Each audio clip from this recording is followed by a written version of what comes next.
seafood. Alam mo, siguro unpopular opinion. Pero hindi ko, ako yung tipo ng tao na okay na sa akin kumain ng crabs.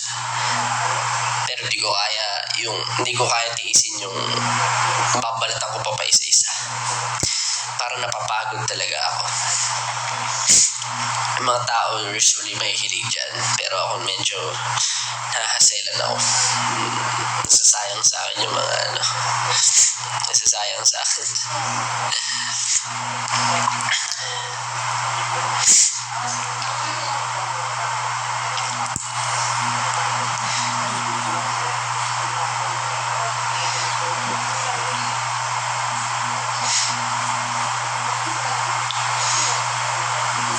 Pero sarap.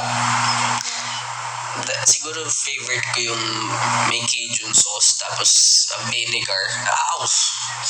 Tsaka yung proben, alam niyo yung proben na pag may suka tsaka proben, hindi na to seafood pero grabe. Sarap. Sarap man, sarap. I don't know. Yung iba natawa nga ako sa ibang hindi nila alam yung proben. Sabi ko, rich kid. Sarap-sarap ng mga street food. I mean, syempre yung iba naman yung kinalakihan ng iba, hindi nila alam yung proben, pero di ba? Solid yun, solid. Tapos may nakita pa ako yung mga nagte-trending ngayon, yung pag sinawsaw mo yung suka,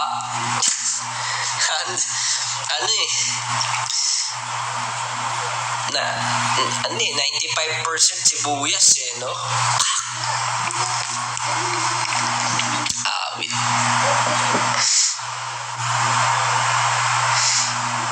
In fairness dun, talino nun kasi mura lang yung mga pusit no? Mura lang. Yung sibuyas talaga yung puhunan nila. Naglalaway ako lagi pag nakikita ko yun, grabe. Yun, healthy naman yun, di ba? Hindi naman siguro, hindi mataas din sa sodium yun. Hindi ko alam na pero sarap. Agoy. Hilig talaga ako sa suka. Anything na fermented na suka. Lalo na pag magaling magtimpla.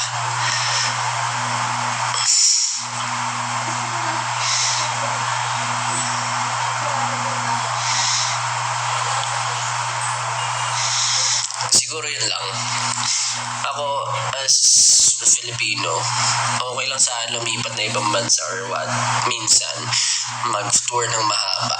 Pero, yun siguro yung mga parang at least accessible. Gagawa ko ng paraan para makapagluto ko ng mga street food na ganyan. Kahit pa paano may manabibili lang sangkap para sa ganyan. Yun talaga hindi mawawala sa akin. Siguro, wala Noipi nga Noipi. Even though, I'm telling you all, I don't think any steak will actually beat yung mga isaw barbecues kasi mga tuhog-tuhog. And don't get me wrong, mahilig ako mag-steak. Lahat ng klase. Pero still, kapag kumakain ako ng street food, grabe. Parang feeling ko, yun na yung peak moment.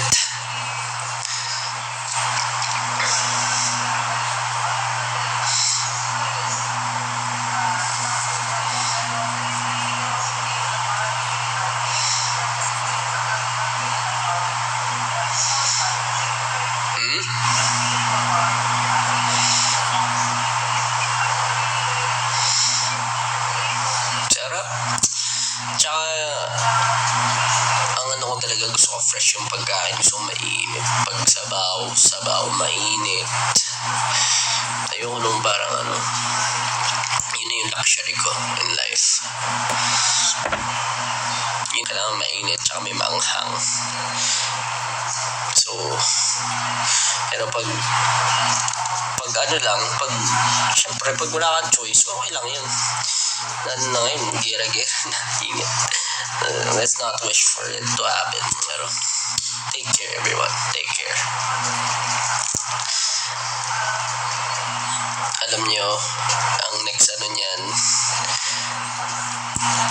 oil price. After nun, magmamahal ang lalo yung mga bilihin.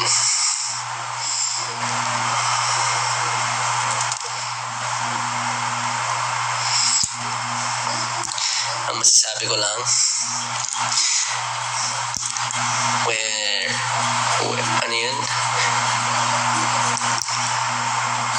when there is oil, there is blood.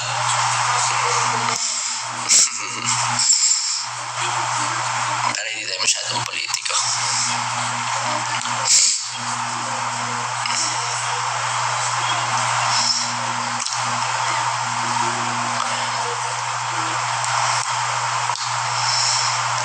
Pero ayun, thank you. I think out na ako kasi 1 hour na.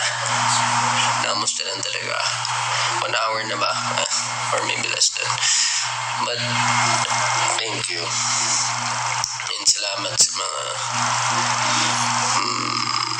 nakinig sa mga pag-iyak ko. I don't know. Nagkikringe na naman ako sa sarili ko. Kaya nga ako nagla-live eh. Feeling ko tayong sinasabi unnecessary stuff. Feeling ko na rin, weird masyado yung mga topics ko.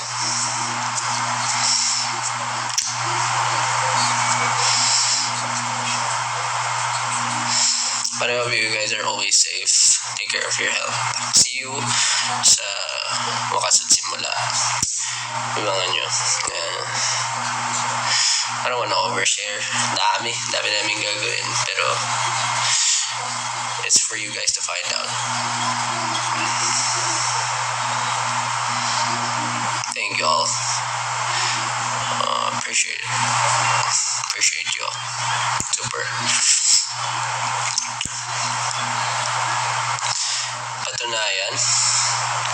What do you mean? Wala kang dapat okay. Nabalitaan mo ba na guys?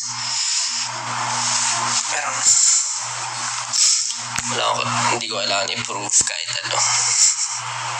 Para sa mga lang yan.